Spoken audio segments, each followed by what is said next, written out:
Thank you. Right now, police in Lone Tree are asking for help to track down a man accused of shooting and killing a 73-year-old found dead near Park Meadows Mall.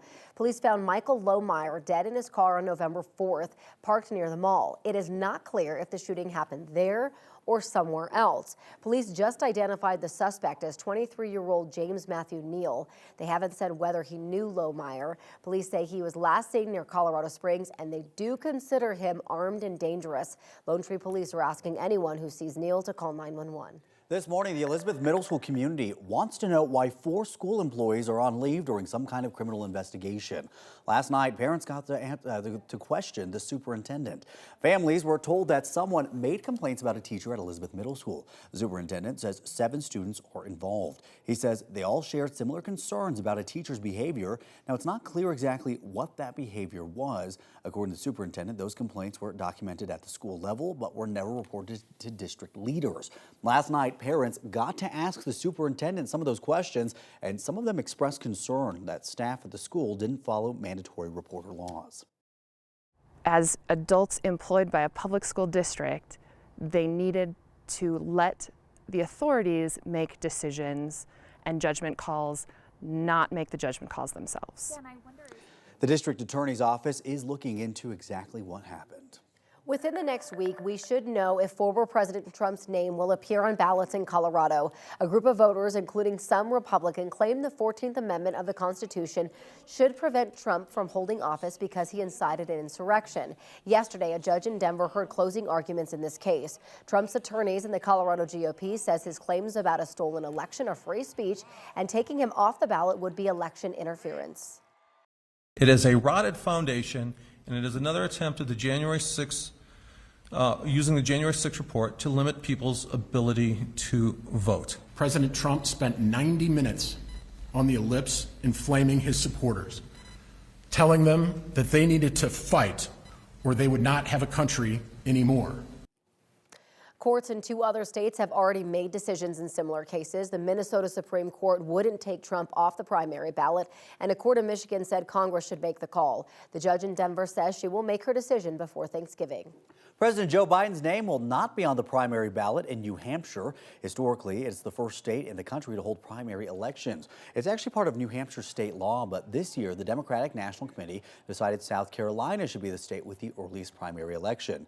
South Carolina's election will be in February. New Hampshire just announced its primary election will be on January 23rd. So because that date violates the DNC's calendar, Biden cannot be listed on the ballot.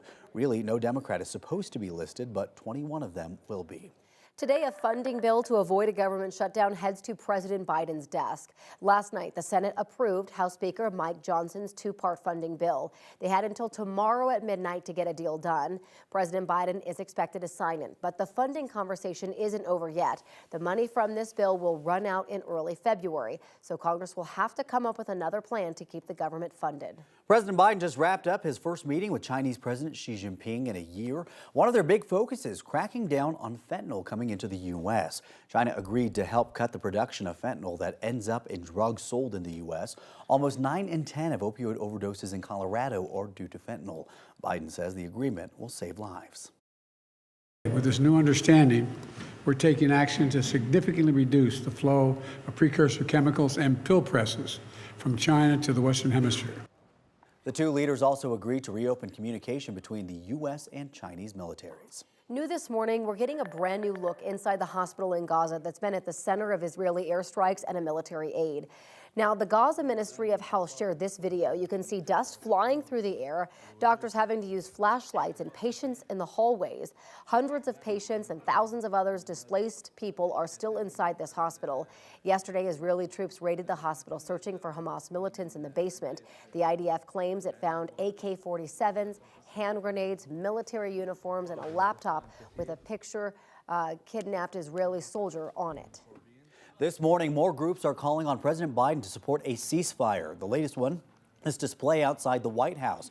Amnesty International put 300 simulated body bags on the ground with a flower on top of each one. There was also a sign on the fence saying, "Let Gaza's kids grow up." More than 400 employees in Biden's administration signed on to a letter asking him to pursue a ceasefire.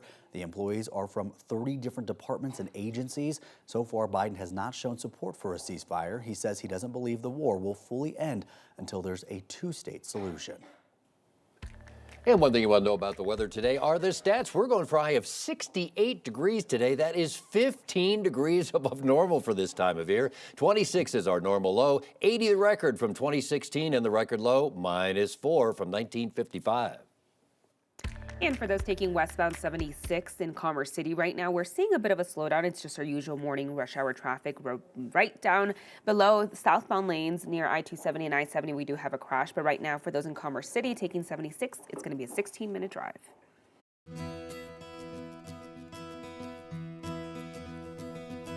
It is now 6:08 on your Thursday morning, and our 9 Cares Color Shares Drive is going on right now. And right now, volunteers are ready to take your donations for our 9 Cares Telethon. 9 News reporter Courtney Yoon joins us now.